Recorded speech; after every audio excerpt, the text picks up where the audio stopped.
पकड़ लो हाथ बनवारी, नहीं तो डूब जाएंगे। हमारा कुछ न बिगड़ेगा, तुम्हारी लाज जाएगी। मेरा कोई न सहारा बिन तेरे, नंदलाल सावरिया मेरे। मेरा कोई न सहारा बिन तेरे, घनश्याम सावरिया मेरे।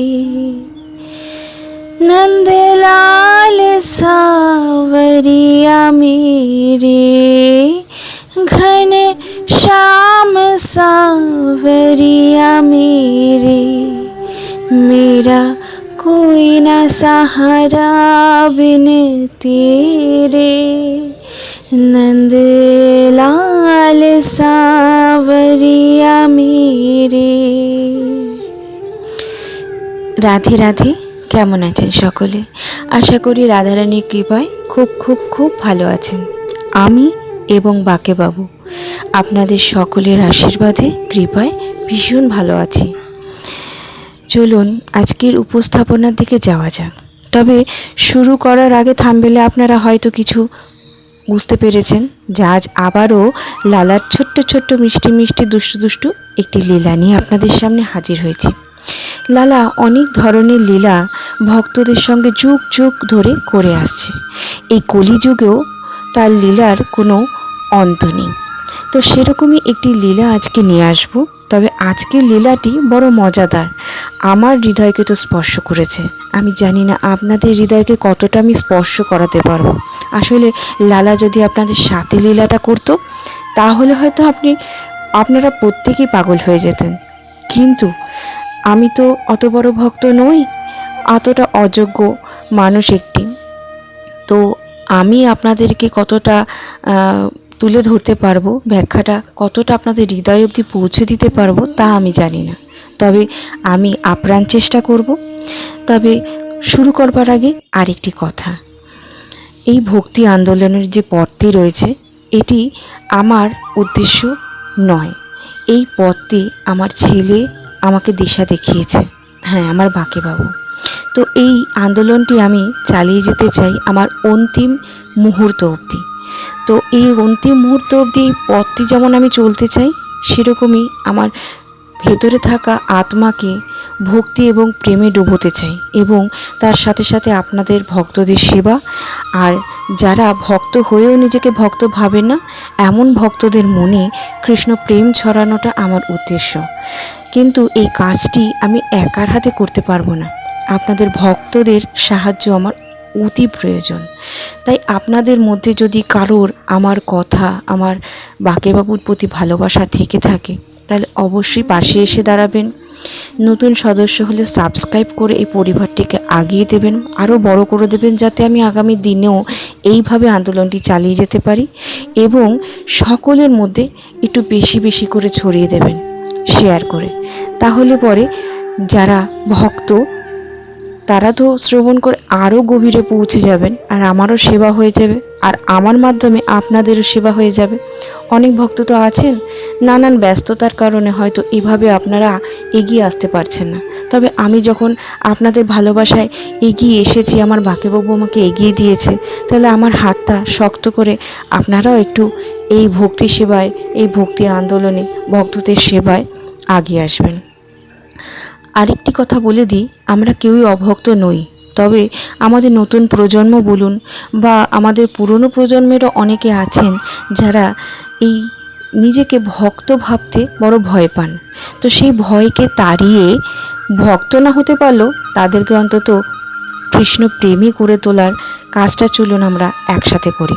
তার জন্য অবশ্যই আপনাদেরকে শেয়ার করতে হবে, এছাড়াও লাইক এবং কমেন্ট করে আমাকে একটু উৎসাহিত করবেন, যাতে আপনাদের ভালোবাসায় আমি কাজটা করবার জন্য আরও বেশি আগ্রহ এবং শক্তি পাই। তো আর বেশি কথা না বেরিয়ে চলুন আজকে পৌঁছে যাই আমাদের বৃন্দাবনের মিঠাইওয়ালার কাছে। হ্যাঁ, বৃন্দাবনে বাঁকে বিহারী মন্দিরের সামনে একটি দোকান ছিল মিঠাইয়ের। সেই মিঠাই দোকানের এক মিঠাইওয়ালা ছিল, তার সাথে শুনি আজ কী লীলা করেছিলেন ভগবান। তো চলুন শুরু করা যাক। 1900 দশকের গোড়ায় দিকে একজন মিঠাইওয়ালা ছিলেন, যিনি বাঁকে বিহারী মন্দিরের কাছে মিষ্টির দোকান স্থাপন করেছিলেন। একদিন তিনি একটি বিশেষ অনুষ্ঠানের জন্য একদিনে 40 কেজি লাড্ডু তৈরির অর্ডার পান। যখন সে তার দোকানে বসে, অধ্যবসায়ের সাথে তার অর্ডার শেষ করার জন্য কাজ করে, তখন সে শুনতে পেল একটি ছোট্ট শিশুর কণ্ঠস্বর, খুব খিদে পেয়েছে, কিছু খেতে দেবে? কণ্ঠের দিকে তাকিয়ে মিঠাইওয়ালা দেখতে পেল একটা ছোট্ট ছেলে। তার গোলাপের পাপড়ির মতো হালকা গোলাপি আভাযুক্ত নরম ঠোঁট, পদ্মের পাপড়ির মতো তার চক্ষু যুগল। খুব সাধারণ তার বেশভূষা, তবুও এক অদ্ভুত অলৌকিক ছটা যেন বেরিয়ে আসছে তার অঙ্গ থেকে। তিনি তো তার কর্মে বড় ব্যস্ত ছিলেন, কারণ তাকে তার সময়ের আগে কর্মটি সম্পন্ন করতে হবে। তো তিনি মুগ্ধ হয়ে তো গেছিলেন, আটকেও গেছিলেন সেই লালার দিকে, কিন্তু লালাকে খুব বেশি গভীরে গিয়ে তাকে নিয়ে ভাবতে পারেননি। অল্প সময়ের জন্য যেন মিঠাইওয়ালাকে মোহিত করে দিয়েছিল লালার ওই অপূর্ব দৃশ্য। আদেশ পালনের জন্য সময়ের বিরুদ্ধে দৌড়াচ্ছিলেন যেন লোকটির মন ধরা পড়ল। তবে যাই হোক, ছোট বাচ্চার সম্মোহনী কণ্ঠ তার কানে পড়ল এবং তাকে নরম করে দিল, এবং মিঠাইওয়ালা শিশুটিকে এক মুঠো লাড্ডু দিয়ে তাকে তার পথে পাঠিয়ে দিল। শিশুটি মিঠাইওয়ালার উদারতার জন্য তাকে অশেষ ধন্যবাদ জানালো এবং বিনিময়ে তাকে একটি সোনার চুড়ি দিল। মিঠাইওয়ালা তো তখন খুব কর্মব্যস্ত ছিল, তো সোনার চুড়ি না রূপোর চুড়ি না কী দিল অতটা ভাবেনি। আর যেহেতু খুব সাধারণ রূপে লালা ছিল, তা তিনি ভাবতেই পারেননি যে এটা সোনার চুড়ি হতে পারে। দিয়েছেন, উনি যত্ন সহকারে রেখে দিয়ে আবার নিজের কর্মে লেগে গিয়েছেন। মিঠাইওয়ালা এতটাই ব্যস্ত ছিলেন যে তিনি চুড়িটি নিয়ে ভাবার সময় সেইভাবে আর বের করেননি। যথাসময়ে তার অর্ডারও শেষ হয়ে পাঠানো হয় এবং তিনি তার গৃহে ফিরে যান। কিন্তু পরদিন সকালে তিনি দোকানে এলে চারদিকে হইচই পড়ে যায়। তিনি শুনতে পান এক ব্যক্তির কাছ থেকে, জানেন, গত রাতে শয়নের সময় বিহারীজির হাতে সোনার চুড়ি জোড়া পরানো ছিল, কিন্তু সকালে গোস্বামীরা যখন লালার গর্ভগৃহে কপট খোলে, তখন লালার একটি হাতের চুড়ি দেখতে পান না। গোস্বামীজিরা খোঁজার পরেও কোথাও চুড়ি পাননি। এই ঘটনা শুনে মিঠাইওয়ালার গতকালের শিশুটির কথা মনে পড়ে যায়। বৃন্দাবনের প্রতিটি প্রাণী, পশু, গাছপালা, জড় এবং জীব ইত্যাদি সকলেরই বৃন্দাবনের রাজা লাডলে সরকারের লীলার কথা জানা আছে। এখন তো আমরাও ভক্তরা জানি যে লালা ঘরে ঘরে কত লীলা করে, তাই না? ছোট ছোট লীলা তো লাড্ডু গোপাল আমাদের সোনারা করেই, তাই না? সকলেই জানেন লীলাধর কখন যে কী লীলা করেন, কার সাথে তার কোনো ঠিক নেই। এই বিষয়ে মিঠাইওয়ালাও অবগত ছিলেন। তিনিও জানতেন লালার এই দুষ্টু মিষ্টি স্বভাবটা সম্বন্ধে। তাই মিঠাইওয়ালা তার দোকানে রাখা চুড়িটি নিয়ে ছুটে যান মন্দিরে এবং গোস্বামীদের হাতে চুড়িটি দিয়ে পূর্বের ঘটনাটি বিস্তরে বললেন। গোস্বামীজিরা সমস্ত ঘটনা মিঠাইওয়ালার মুখে শুনে এবং বিহারীজির হাতের চুড়ির সাথে শিশুর চুড়ির মিল পেয়ে বুঝে যান যে এ আমাদের দুষ্টু লালারই এক লীলা। মিঠাইওয়ালা মনে মনে এক ঐশ্বরিক প্রেমে ডুবে গিয়েছিলেন এই ঘটনায়, এবং তিনি লালার গর্ভগৃহে তাকে দর্শন করতে করতে অশ্রুভরা নয়নে লালাকে ধন্যবাদ জানাতে লাগলেন।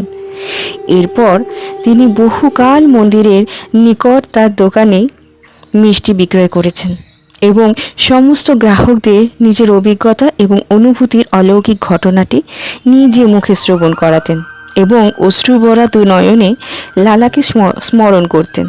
আপনাদেরকে বলতে বলতে আমার ভেতরে যেমন একটা আপ্লুত আনন্দ ভেসে উঠছে, সেরকম যেন আমারও চোখ দিয়ে জল বেরিয়ে আসছে। মনে যেন আনন্দে আমিও আত্মহারা হয়ে নাচতে নাচতে কাঁদতে শুরু করে দিই। এরকমই আমাদের লালা, জানেন তো, কখন যে কার সাথে কী লীলা করে তার কোনো ঠিক নেই। আর এই দুষ্টু মিষ্টি লীলার জন্য তো খুব খুব খুব সাধারণ হয়ে লালার সাথে আমরা মিশে যেতে পারি। যেরকম গোপিকারা কখনো ভাবতেই পারেনি লালা কোনো ভগবান, যেরকমভাবে এই অযোগ্য ব্যক্তিটি কখনো ভাবতেই পারে না আমার লালা কোনো ভগবান। যেভাবে কোনো দিন যশোদা রানী বিশ্বাসই করেননি, মানতেই চাননি, তার কাছে সে শুধুমাত্র লালা। এই হচ্ছে আমাদের লালা, আমার লালা, আপনাদের সকলের লালা। বৃন্দাবনের মহিমা বলতে গিয়ে বৃন্দাবনবাসী ভক্তরা এটাও বলেন যে এই বৃন্দাবনের রজের বা ভূমিরও এত মহিমা যে অপরাধীরাও বা পাপী বা অজ্ঞানী অথবা কোনো অধর্মী মানুষও যদি এই রজে বা ভূমিতে একবার পা রাখেন, তাহলে সে ব্যক্তিরও অপরাধ এবং অন্যায় মুক্ত জীবনে ফিরে আসেন। এই বৃন্দাবনের রজ সম্বন্ধে আপনাদের কাছে আমি কী যে বলবো তা জানি না। আমার কাছে তো বৃন্দাবন এই শব্দটার মধ্যে একটা অদ্ভুত কিছু হয়, যেন গোটা শরীরে একটি শিহরণ, একটি অলৌকিক কিছু অনুভূতি হয়ে যায়। একটা অদ্ভুত আনন্দ, অদ্ভুত টান আছে, জানেন তো। খুব ছোট বয়স থেকেই আমি এই বৃন্দাবন আর আমার গোপাল সোনাকে বা গোপাল সোনার মা মানে আমার বাকে বাবুর মা হয়ে উঠব, এই একটা ইচ্ছা ভেতরে খুব কাজ করতো। তো আপনাদের আশীর্বাদে আমি আমার সঠিক পথে এগোচ্ছি, তার জন্য অনেক ধন্যবাদ। মানে আপনাদের কি বলবো যে লালার কোনো লীলা আমি যখন পড়ি বা শ্রবণ করি, বা এই যে আপনাদেরকে শ্রবণ করাই না, আমি যেন নিজে কোথাও হারিয়ে যাই। আমি জানি না আপনাদেরকে কতটা অনুভব করাতে পারি, তবে আমি কোথাও যেন হারিয়ে যাই।